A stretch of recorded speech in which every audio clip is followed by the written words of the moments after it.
lost and lost position. Also, at this time,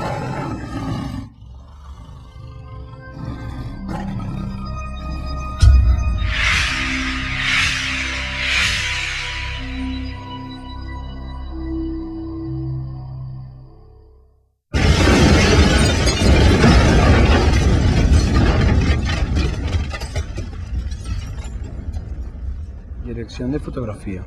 Es la creación artística de imágenes para la puesta en escena de producciones cinematográficas, televisivas y de video. Generalmente para la realización de películas, series televisivas, así como trabajos publicitarios, documentales y películas industriales. Director de fotografía.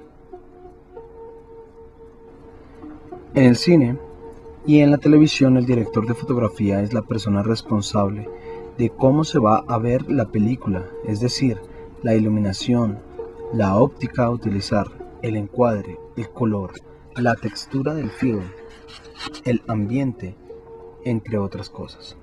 Él es el responsable de toda la parte visual del film.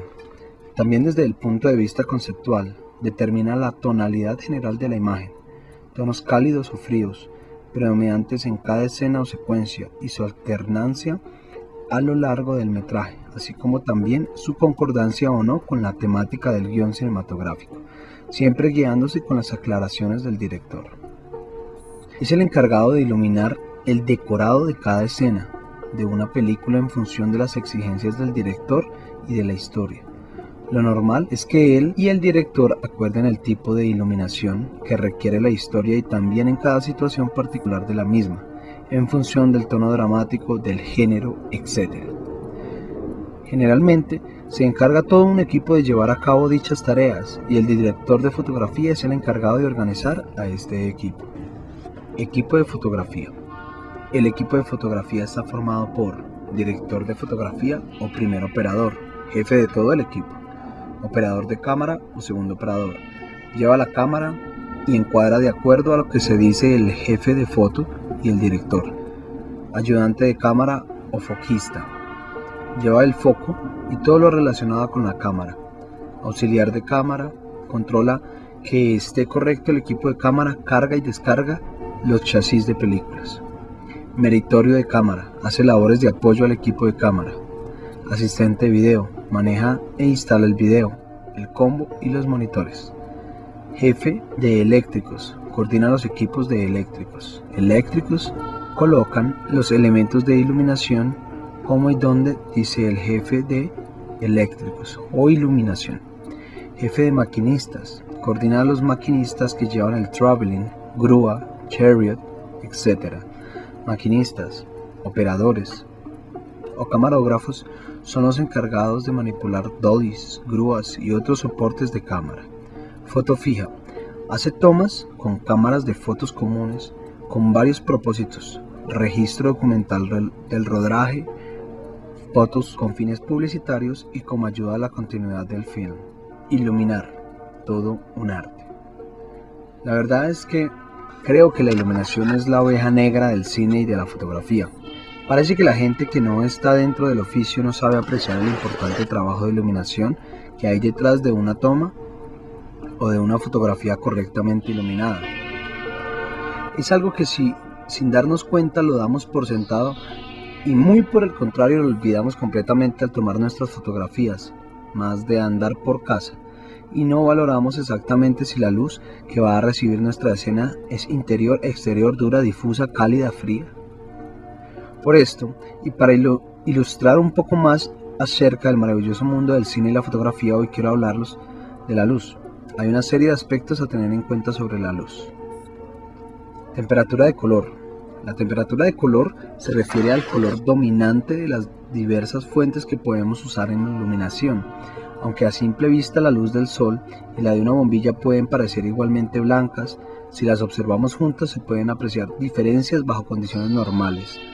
Tiene un lugar de ajuste de la percepción humana llamado consistencia aproximada de color, que hace que se ajusten las distintas fuentes de luz que el ojo asume como blancas. Sin embargo, la cámara de video no se comporta de la misma manera. Aquel papel que aparece blanco bajo la luz del sol se ve rojizo en la grabación cuando se ilumina con una bombilla, en el caso de no haber hecho anteriormente las correcciones pertinentes, como el balance de blancos, white balance, el balance de blancos o el mejor equilibrio de color o el equilibrio de blancos.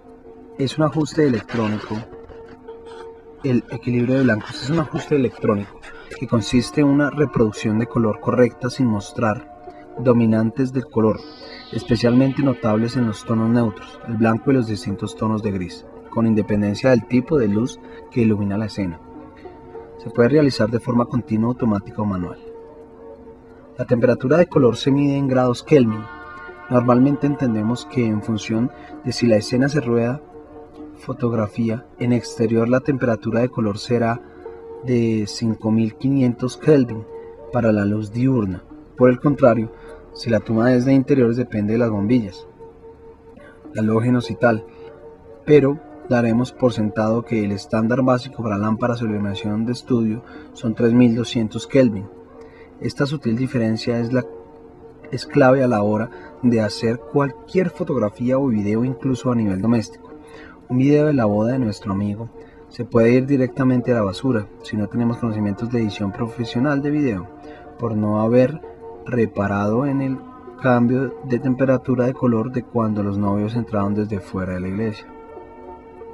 Sin embargo, dentro de la temperatura de la luz, en exteriores hay infinitas variaciones. La luz del sol directa, con bruma, con niebla, con resol, o contraluz, la del amanecer, la del atardecer, etc. Para poder desenvolvernos con soltura, aparte de mucha práctica, es conveniente conocer la importancia del color que puede aparecer en la fotografía en base a la hora del día que sea. Los tonos del amanecer nos dan una temperatura de color más cálida, son tonos más rojizos, anaranjados. Al mediodía es el momento justo del día en el que hay 5500 Kelvin.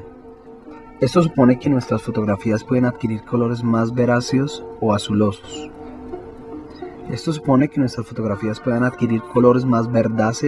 o azulados. Otro aspecto de la luz es su intensidad.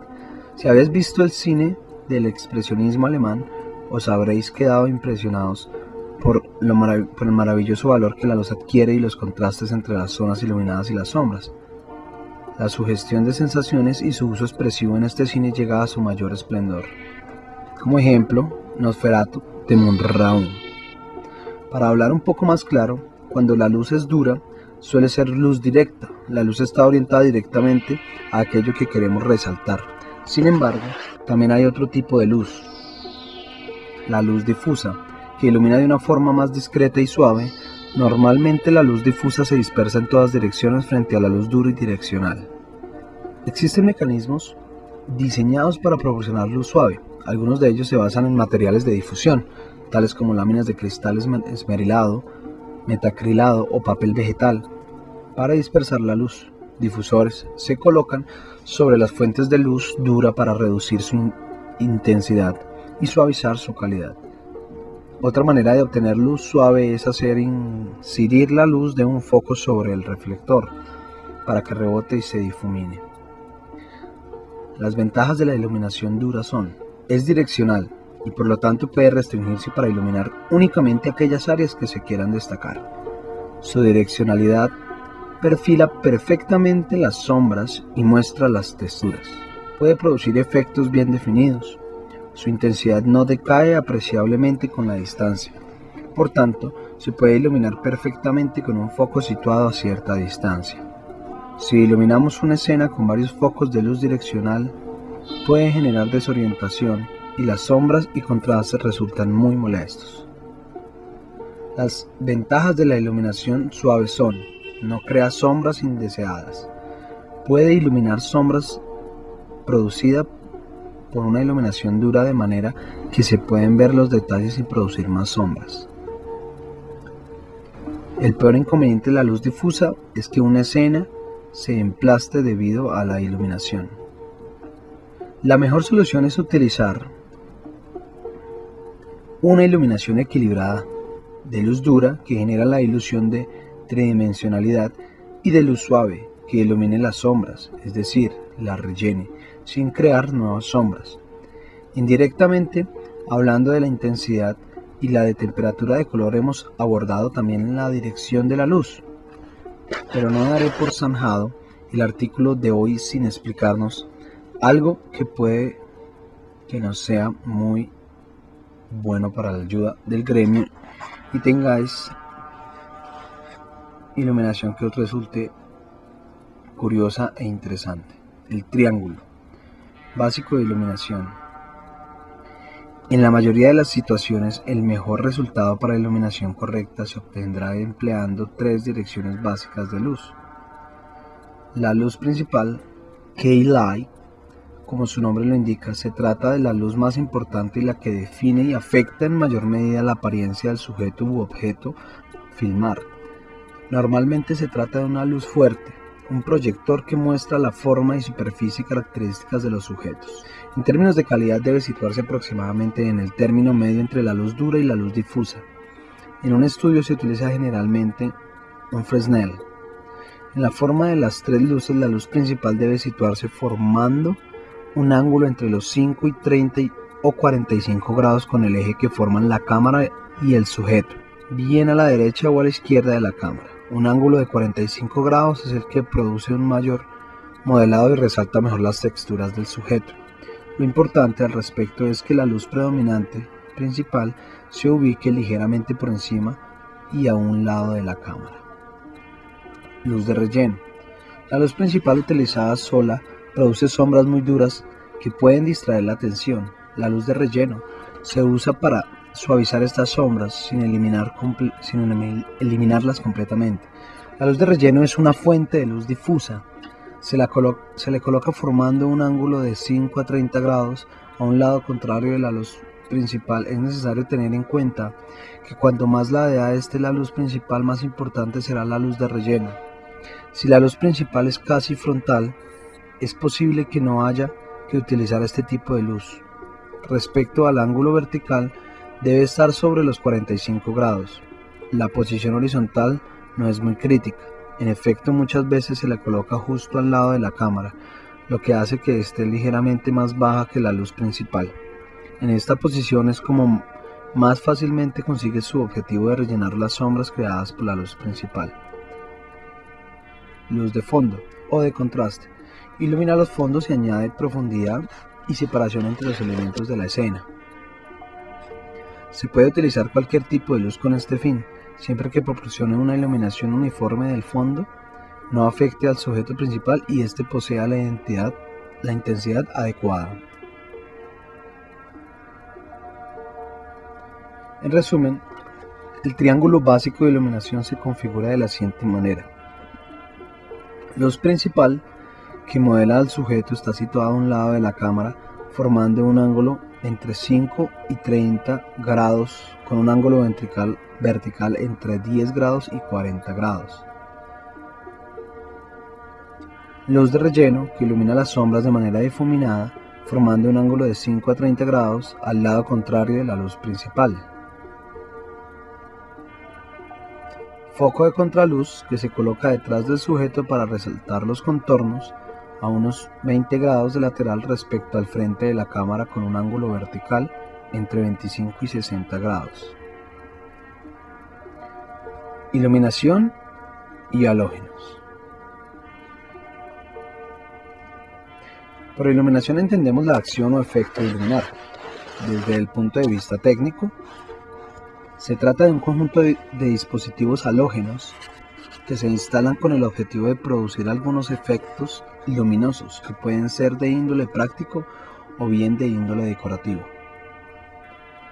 Cuando se quiere lograr una buena iluminación al mismo tiempo, se está pretendiendo conseguir un cierto nivel de iluminancia, la cantidad de flujo luminoso que emite una fuente de luz que atraviesa o incide de una determinada superficie, que no puede ser arbitrario.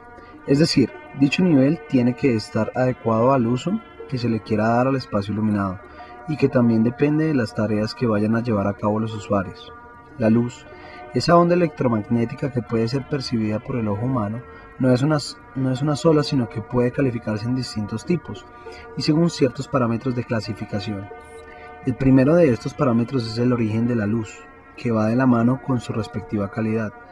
Dentro de ese grupo tenemos por un lado a la luz natural. Esta es proporcionada por la luminosidad propia del día, del sol. En la vereda opuesta tenemos a la luz artificial, que es aquella proporcionada obviamente por la luz de carácter artificial.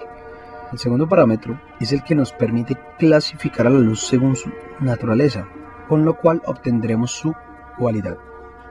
Dentro de esta clasificación encontramos dos tipos. El primero se relaciona con luz difusa, que es la que se obtiene por medio de difusores y que a su vez produce sombras de bordes muy difusos. Esto permite que se genere el efecto uniforme. Esta clase de luz imita o bien refuerza los efectos naturales que otorga la luz ambiente. Los ejemplos son los días nublados y ciertos aparatos de modelos soft lights, luces suaves. A esta iluminación se le opone la luz dura, la cual genera sombras muy bien delimitadas, tanto en los objetos como en las sombras que estos proyectan. Con este tipo de onda electromagnética se consigue un buen modelado de los volúmenes de dichos objetos, así como también el dibujo de sus contornos y su contraluz. Entre los ejemplos podemos mencionar la luz solar directa y los aparatos de tipo Fresnel.